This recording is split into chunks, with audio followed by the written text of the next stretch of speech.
Благодаря ювелирной точности и технике пилотов вертолет зависает в воздухе на минимальной высоте. Это позволяет личному составу безопасно десантироваться по канату и занять позиции. Это учение, но для бойцов СОБРа все как в реальности. Они не показывают лица, не раскрывают имен и званий. Все потому, что их работа секретная. Они борются с терроризмом и противостоят организованной преступности. Труднодоступные места десантируемся. В лес, на воду, там, где не проедет машина, на крышу здания. Штурмовые группы могут десантироваться в любой местности и в любую погоду. Но не менее важная задача – эвакуация с места ЧП после завершения спецоперации. Учения сотрудники Росгвардии проводят на вертолете Ми-8. Его грузоподъемность 4 тонны, вместимость до 25 человек.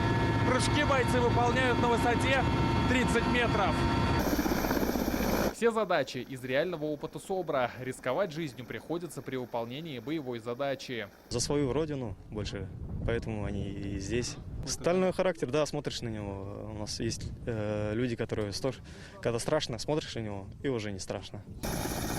Элемент неожиданности едва ли не главное их оружие, особенно когда ты женщина. Казанский авиационный отряд уникальный в России. Настя единственная на всю страну девушка, пилот Росгвардии. В каждой профессии есть свои особенности, конечно.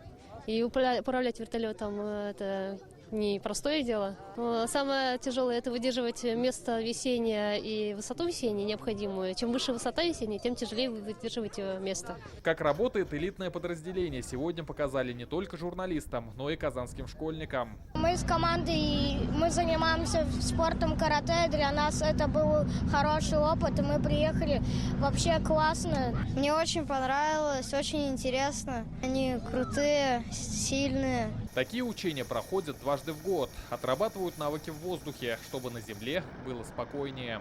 Рамиль Галиуллин, Владимир Гурьянов, ТНВ, Лаишевский район.